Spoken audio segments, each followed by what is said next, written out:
Hi everyone, I hope that you can see my screen and that you can hear me. I've never done anything like this before, so I apologise if it's massively cringy, but we'll do our best. I'm going to click you through sort of general bits of information about the Religious Studies course, which at WQE we refer to as Philosophy, Religion and Ethics for reasons that will become clear shortly. And then if you've got any questions, then there's a function for you to be able to type them in, and I can go through those questions sort of towards the end. So thank you for joining. I hope that the last sort of 12 weeks haven't been too boring and frustrating for you, and that you're looking forward to joining us in August. My name's Emma. I'm predominantly the religious studies teacher that we have at WQE. There is another guy called Paul, who's the head of our curriculum area, but he tends to teach psychology more these days. So if you do choose religious studies, you'll likely have me. We teach the EDUCAS exam board, and the reason for that is pretty much as you can see on your screen, that the course is separated out into three really clear components: the philosophy of religion, religion and ethics, and then the study of one religion, which we choose to study Buddhism. So I'll tell you a little bit more about the course. As I said, it's EDUCAS. It's 100% examined, which is the same for all religious studies A-level qualifications. You won't find any that have coursework. There are 3 exams at the end of the second year. And again, I think the EDUCAS course is maybe slightly nicer in that regard, because you've got 3 exams that are 2 hours long rather than 2 exams that are 3 hours long. Now, I don't know about you, but I would much prefer to sit 3 shorter exams than 2 much longer exams. And so if you were looking at other courses at other colleges, maybe perhaps places that teach AQA, that would be where you would have just 2 exams and they would be three hours long. So all of your papers would be marked out of 100, and there's only 2 types of question, which again I think makes this exam board a really nice one in terms of it being manageable and results generally being very, very good. You've got 2 types of question which are quite similar to what you would experience at GCSE. One of the questions will always be an explain question, and that's worth 20 marks. And one of the questions is always an evaluate question, where you've got a statement and then you're asked to offer arguments for and against, and that's worth 30 marks. And as you can see, on every exam that you sit, so your philosophy exam, your ethics exam, your Buddhism exam, there'll be 2 sets of those questions. So you'll do 20 and 30, and then 20 and 30, but you'll have a choice of question to choose from. And as you can see there, those assessment objectives probably look quite similar to what you're used to for GCSE. So you've got your knowledge and understanding assessment objective, and then your analyse and evaluate assessment objective. The only thing I would say, and I'll talk a little bit more about GCSE in a minute, just to allay any sort of concerns that any of you might have about that. The way that the A-level differs from the GCSE is that you've got more of your marks coming from your evaluation skill and slightly less of your marks coming from explaining. So it is, in that sense, perhaps, you know, that's where the challenge is, but it will be quite familiar to you. The feel of the questions will be quite familiar. So as I said, there are 3 components to the course: philosophy of religion, which is where we always start, ethics, and then we study Buddhism. And it really, I think the choice to study Buddhism came from a recognition that maybe Christianity, Islam are the focus for a lot of your school religious studies courses, whether that be, you know, year 7, 8, 9 or up to GCSE. I taught in secondary schools for 10 years, and I always taught Christianity or Islam. So it's nice to do something that's a bit different and that perhaps feels very different to studying a system of belief where there's one God, and where perhaps some of the teachings and core concepts are quite sort of predictable maybe. It's very, very different, and I think a lot of students find it quite exciting. So here are just a few of the highlights of the course that I think are particularly exciting, and that obviously I really enjoy teaching. We do learn and evaluate the classical arguments for the existence of God. So we would be talking there about the arguments that have been written sort of throughout the last 1,000 years within philosophy in order to try to prove the existence of an all-powerful God. So some of you might be familiar with some of those. You might be familiar with the cosmological argument, sometimes called the first cause argument, written by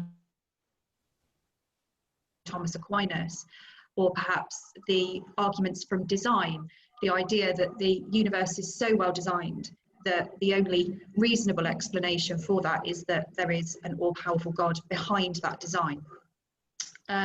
As I say, we become really quite familiar, really quite close and personal with some of the greatest thinkers in human history, which, yeah, is not really a big deal. Of course it is, it's incredible. So we'll look at the likes of David Hume, René Descartes, as I said, Thomas Aquinas,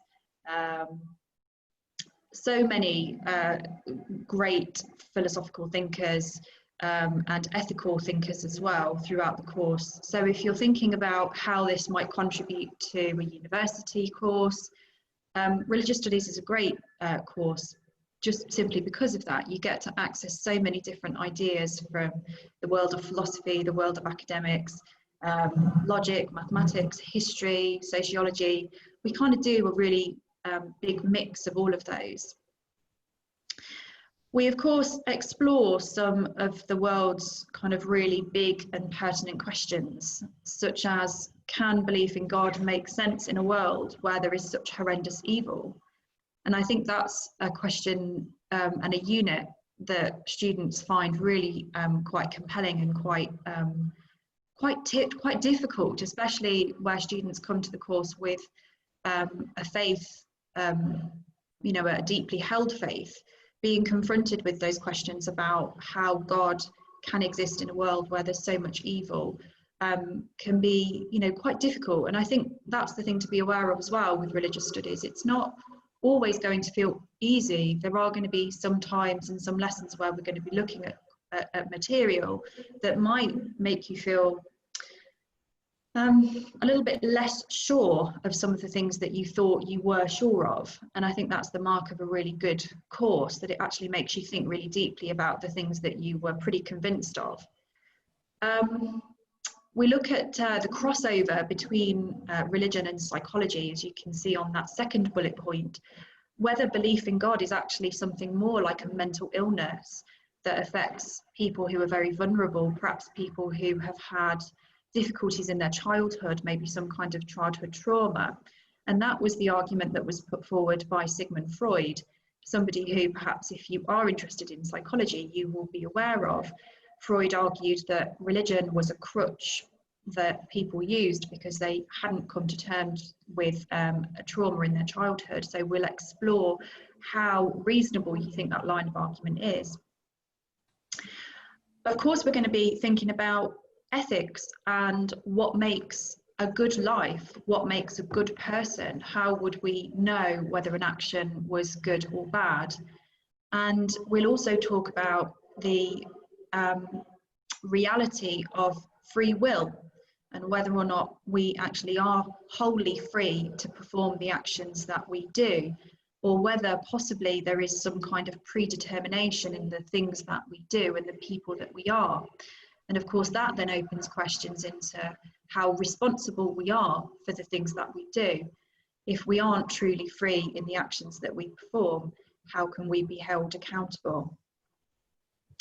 We will also look at a number of ethical issues, if you like, more controversial issues, such as abortion, euthanasia, polyamory, which might be a new one, animal experimentation, and more as well.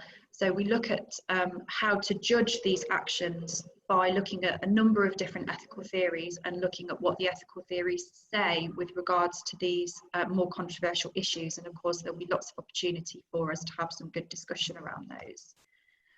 We, as I say, look at the beliefs and practices of the Buddhist community around the world, and we reflect on the values that those beliefs and practices have, both for Buddhists and non-Buddhists. I'm sure that many of you are aware of some of the Buddhist ideas in terms of them being made quite mainstream and them coming into popular culture. Certainly things like yoga and meditation, mindfulness, those sorts of Buddhist ideas making their way into Western culture. So we'll have a look at where those ideas, those beliefs, those concepts come from and the value that they have in the world today.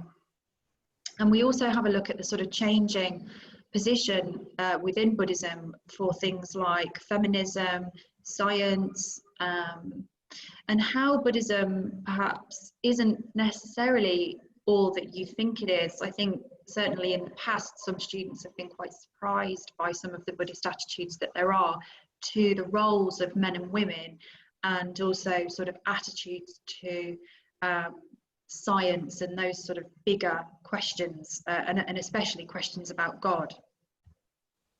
So lessons, you'll be glad to know, won't be like this. I won't just be talking to you. There will be a variety.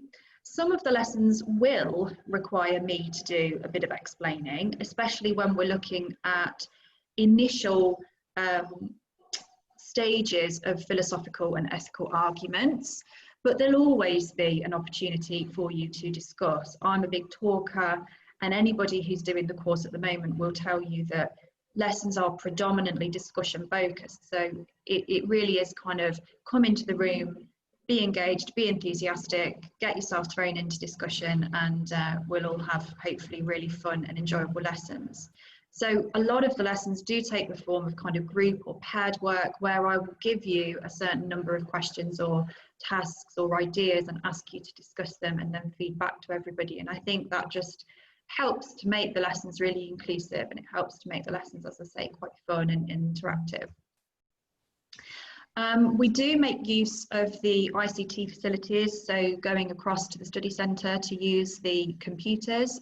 We do that as often as possible, but not too often. A little bit of a treat, I suppose, to get out of the classroom sometimes. And I would tend to sort of email you your tasks with a series of links and then ask you to be working your way through those, perhaps with video clips or sort of online activities as well. I do use lots of videos and I do use lots of film clips because I think they are useful in having someone else explain things to you. I think sometimes with philosophy, having the same person explain it to you in the same way over and over again doesn't necessarily help if you're stuck. So sometimes just having someone else's voice and someone else explaining it in slightly different terms to you can be really useful. So I do make use of that. We do use some original source material. Don't worry, I'm not going to have you in the classroom and then ask you to go and take out David Hume's essay concerning human understanding and tell you to go away and read it. That's not going to happen, but we are going to look at small sections of original philosophical texts and small sections of ethics as well, and of course some religious scripture.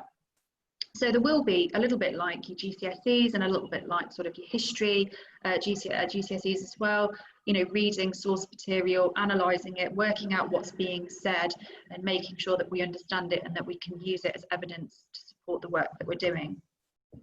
And as I say, you know, religious studies lessons are really interactive, they're engaging, and I would like to think that they're really friendly as well. So what is philosophical thinking? I think this is an important question, just so that you are sure of, you know, what kind of thinking we want to encourage and foster in religious studies lessons. And it is, I suppose, slightly different to maybe the way that you've been thinking to now. Philosophy is essentially a problem-solving subject, but the problems are, if you like, created by the philosopher. So the philosopher sits and thinks about the world around them, comes up with a question, and then seeks to investigate that question. So the problems aren't necessarily like life or death problems like you might find in a science subject, but they certainly are questions and problems that, when answered, perhaps help you to understand the world around you and the kind of person that you are a little bit better. So the problems really can be very general, like what makes an action right or wrong. You know, how would I actually know whether kicking my husband in the shin, for example, which I was quite tempted to do this morning, how would I really know whether that was a good or a bad thing to do? Would it depend on the pain that it might generate? Would it depend on the context, the reason for me kicking him in the shin? You know, there might be lots of things that we want to consider. We might also want to think about questions to do with miracles, like do miracles actually happen? If they do, how would we ever demonstrate that a miracle had occurred? Perhaps we might need to define the word miracle before we could actually investigate the question further. And I think it's important to know that, you know, philosophers analyze the most basic things that most people in society, if you like, take for granted. And one of the words in my classroom that I try to ban is the word obviously.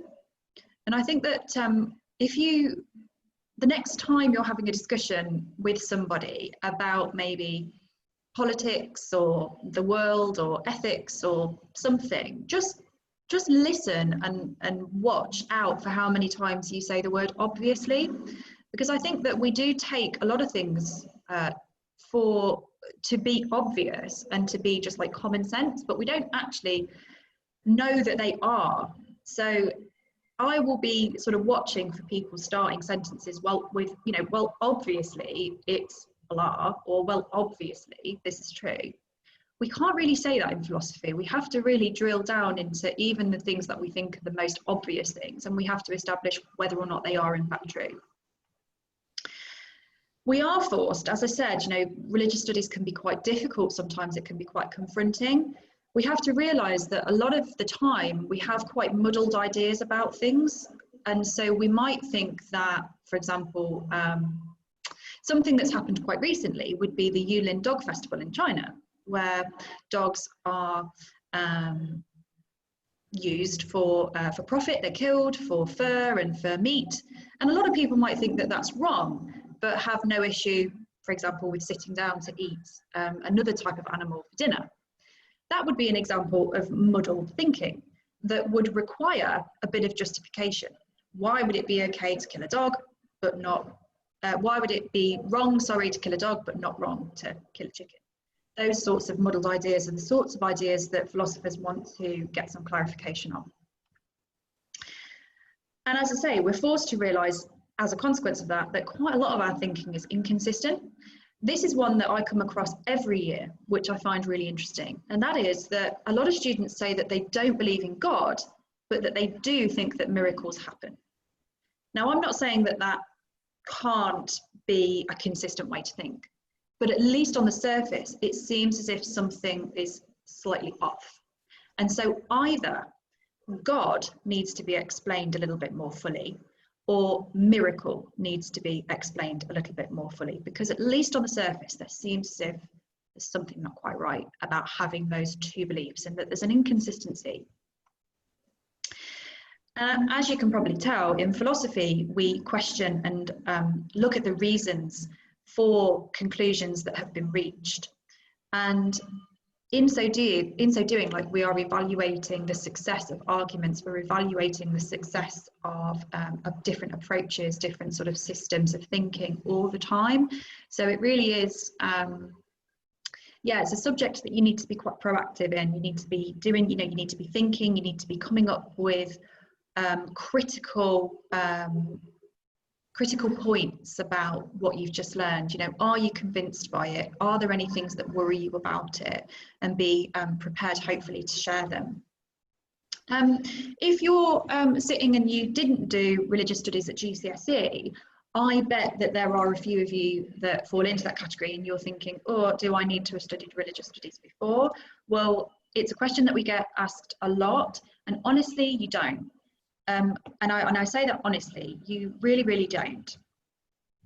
It's great if you have got it, but the thing is, it's not so much about having a qualification in religious studies already. It's about coming to the subject as an enthusiastic and committed learner. That's the most important thing. It really doesn't matter if your school, for example, didn't offer the GCSE in religious studies. It's not a problem. And it really doesn't matter if in year 9 your religious studies teacher was the most boring person in the world and you couldn't imagine anything worse than sitting in a classroom with them for 2 years. But actually now, 2 years on, you think, oh, I really want to talk about these questions to do with God and to do with the world and ethics. Like, I really, really find that exciting. There's nothing wrong with that at all. So you're not at a disadvantage if you didn't do the GCSE. Very few students study Buddhism. It's the second to last religion that's chosen out of the large out of the big religions that you can study at GCSE. Just a point of interest, Sikhism is chosen least frequently by schools to teach, and Buddhism is second to bottom. So they're not, there won't necessarily be a lot of you that have studied Buddhism at all. So in that sense, most of you are in the same boat anyway. So, there doesn't need to be any anxiety over, but I have no idea what Buddhism is about. I've never heard of it. Like, don't worry. And also, if you're thinking, oh, well, I did actually do GCSE RS and I'm worried that it's going to be the same. Honestly, there's very little philosophy of religion and ethics on the GCSE course now anyway, which if you've just done it, you will know. It's much more about studying the two religions that your teachers have chosen or that you've chosen with your teachers. And as I said, I taught religious studies for 10 years at secondary school, so I do know a lot about the GCSE as well. So I promise you, it's not going to be the case that you're going to sit in a classroom for 2 years and do the same thing over again. It's going to feel very different, and it's going to be, more challenging, but hopefully really kind of some stuff that you can get your teeth into. So in terms of what you can do to prepare, this is just the last little bit from me, and then I'll have a look at your questions. It's just about engaging, I think, with philosophical, ethical and religious questions. And I think that we do that all the time. I think if that's the kind of person that you are and you're excited about this kind of subject, you're probably doing this anyway. I love documentaries. And if you speak to any of the students that I currently teach, they will tell you that on a Monday, I tend to come in and I've watched something on Netflix, or I found something online and I've watched it, and I push students to watch it.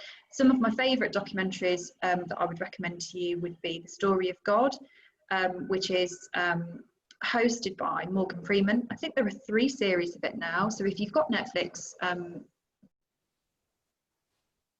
then you certainly look at it. I think there are some clips or sections of it available for free on YouTube as well. He goes through lots of different religious questions and ethical questions. And it's really engaging. There's a fantastic documentary that was made by the Discovery Channel, and it was Steven Spielberg directed it, and it was called Why We Hate, and that's absolutely incredible as well.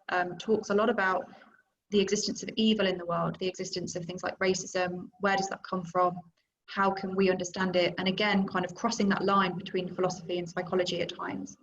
There's a brilliant documentary on YouTube, which is just called The Buddha, and if you are kind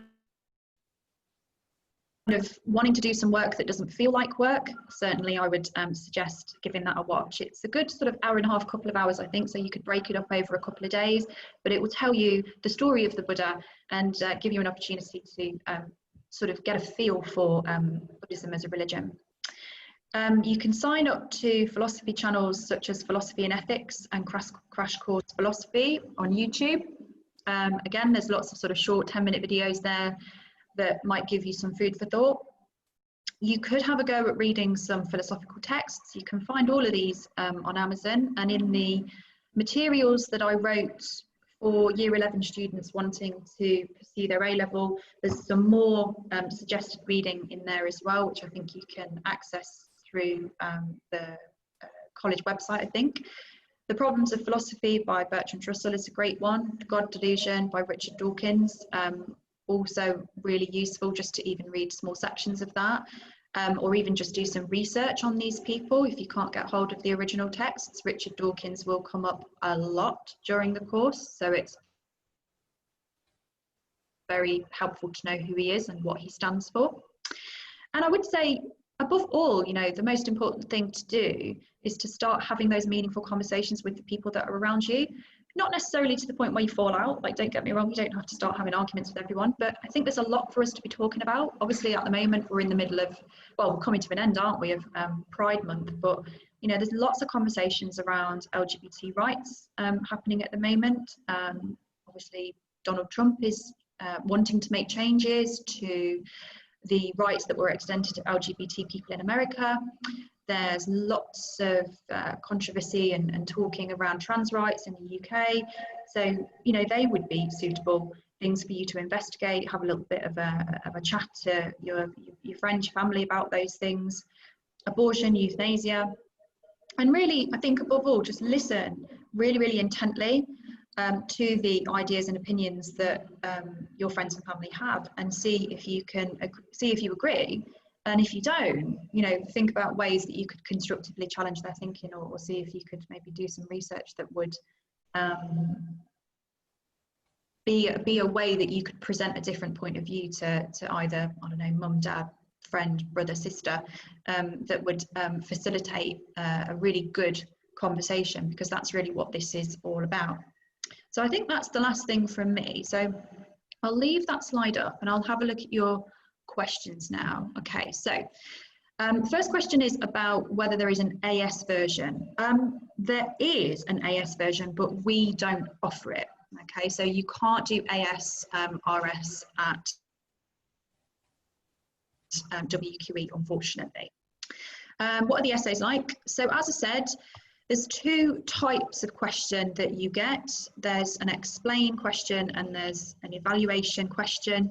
The explain questions are, as I say, essentially the question is going to be explain the cosmological argument for the existence of God, and your job is going to be to explain, as you've been taught it, each of the claims of that argument, building up to a full explanation. I love a bit of assessment. I'm a bit obsessed with making sure that you know how to do exam questions and exam question practice. I can honestly say you will not be short of exam question practice, and you will not be short of support, because it's something that I take really seriously. So I wouldn't worry too much about how the essays work exactly now, because, you know, it's going to take us a good few weeks to actually get to that point into the course anyway. But you definitely won't be short of support, and I've got lots of model answers, lots of ways to support you. Not a problem, it's just a point there. So what are some of the examples of further studies work that students go on to after studying RE? I mean, a massive mixed bag, to be honest. I think it depends on what you then choose to go on to study at university. And I have to say that universities do really like religious studies courses and sort of philosophy courses, because you're doing two things. You're thinking really logically and you're thinking really critically, but you're also having to write answers that are persuasive, that show that you can communicate really well as well. So universities tend to be really keen on these sorts of courses. And in terms of your job prospects, obviously I've become a teacher, but I did work for a charity when I had a little break from teaching secondary school before I came to WQE. So I worked at a charity for a year in their education department, which was fantastic. I've got lots of friends that have ended up working in the sort of legal profession in terms of legal ethics. I've got a couple of friends who are mental health nurses. I think it's just a brilliant subject that equips you with some really fantastic transferable skills. So I think in terms of work, it can be a whole range of things. Do you need to pay for extra resources? You don't need to pay for extra resources. Your textbooks will be provided by the college, and we've got all of the textbooks now. There was a bit of a delay from the exam board, but you will be the first year that will have all of the textbooks when you start, which will be a treat for you, because the last 2 years haven't had that. I've obviously produced as a stopgap resources of my own, which obviously you would have for free. And I use Google Drive at the moment, but it's possible that we'll be moving on to a different online system.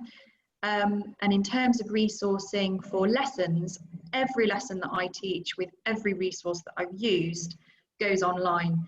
straight away after the lesson. So if you missed a little bit or you wanted to go over something, everything's going to be online for you to access for free, and you don't need to buy anything additional for this. I hope that answers that one. Which other A-levels pair up well? Again, I think a whole range of things. I've got students who have done biology, chemistry and religious studies because they want to go on to do something within sort of medicine, and as part of your medical application and your interview, you've got to do an ethics side of that, and that religious studies would be the best place to learn about how to talk about ethics and understand ethical issues. But equally, I've got other students that do psychology, religious studies and sociology, so all of the social sciences, because they sort of work quite well together. I would say really it can be a fantastic additional, third choice subject with any kind of mix. I've got students that do maths and religious studies and psychology. I think it's a brilliant outlet that maybe doesn't always feel like you're doing a subject, because you can come into my lesson and we can watch 20 minutes of a documentary and then have a 40-minute discussion about it, and it doesn't necessarily feel like a lesson in the way that some of your other lessons might feel like that, but you are doing a lot of learning and a lot of thinking at the same time. So it just depends on what kind of person you are and whether this sounds like the sort of thing you enjoy, really. But again, I hope that sort of answers the question. In terms of campus, I'm not sure if I'm allowed to say for sure, but what I will say is that I'm fairly confident that it will be University Road. And I'm just looking to see whether I'll get into trouble for saying that. I'm fairly confident it's University Road. I have been in the same classroom for the last couple of years, where all of the lessons for religious studies are in that classroom, and that's at the University Road campus. So I've got no reason to think that I'm moving anywhere. So I think that it will be on that site. Is it seen as an essay-based subject by universities? Yeah, it definitely is. As I said, 60% of what you're doing is evaluation. And if you think about what your evaluations would have looked like for GCSE, they probably would have been maybe an A4 page, something like that. Of course, when you get to A level, we're having to push that much further. So we're thinking more sort of 2 to 3 sides of A4 for an evaluation. So it is an essay-based subject. There's no getting around that. And it's, as I say, it's a widely respected course. It's a widely respected subject because you are learning how to communicate your ideas, how to think critically, how to evaluate, how to explain. You're learning sections of scripture, sections of original source material. You're getting your head around some really tough concepts at times, and some really tough arguments at times. So it would definitely be something that you could talk up in your personal statement, or if you went to an interview at a university, you could definitely talk to them about the skills in your essay writing that you've developed by doing the course. How common is it to do a PPE degree with this A-level? Good question. Wow. Well, my husband did philosophy, politics and economics, just in case anyone doesn't know what that is. PPE is philosophy, politics and economics. I don't know. I haven't taught anyone who's gone on to do that, if I'm 100% honest, but because a third of the PPE degree is philosophy, a lot of universities will see religious studies as a really good foundation for going into philosophy, politics and economics. And PPE isn't, as I understand it, or at least when I went to university, it's not a widely offered degree. I went to the University of York, as my husband did, and that's where he did it. So it's not necessarily a common degree, I wouldn't, from my knowledge, but religious studies, because there's such a philosophical and ethics component, that's really 2/3. When you get to university, your philosophy component will be made up of philosophy and also ethics, moral philosophy, and lots of different sort of lots of different areas of philosophy. It won't just be sort of one narrow focus on philosophy. There'll be loads of different things that you could choose from. So religious studies would definitely be a good stepping stone to getting onto a course like that. And if you do the subjects, then we can have a bit more of a chat about what PPE degrees are like if you want later, nearer the time. That was my last question. So I think that's me done. If you need any more information or you've got any questions, then you can email admissions. And if the admissions team can't answer those questions, then they can forward them to me, and then I can provide a bit more of a specialist answer. And also there's the bridging activity that I mentioned before, sort of a preparatory exercise for you to get your teeth into with some suggested reading, some suggested little clips to watch. There's a TED talk, I think. There's some various different things that you could be doing in between now and August, just to sort of whet your appetite a little bit more. I hope that's been helpful. I was just about to say it's really nice to meet you all. I mean, it is, but I can't see you. And I hope to see properly all of you in August, and that you all stay safe and that you have a really enjoyable summer.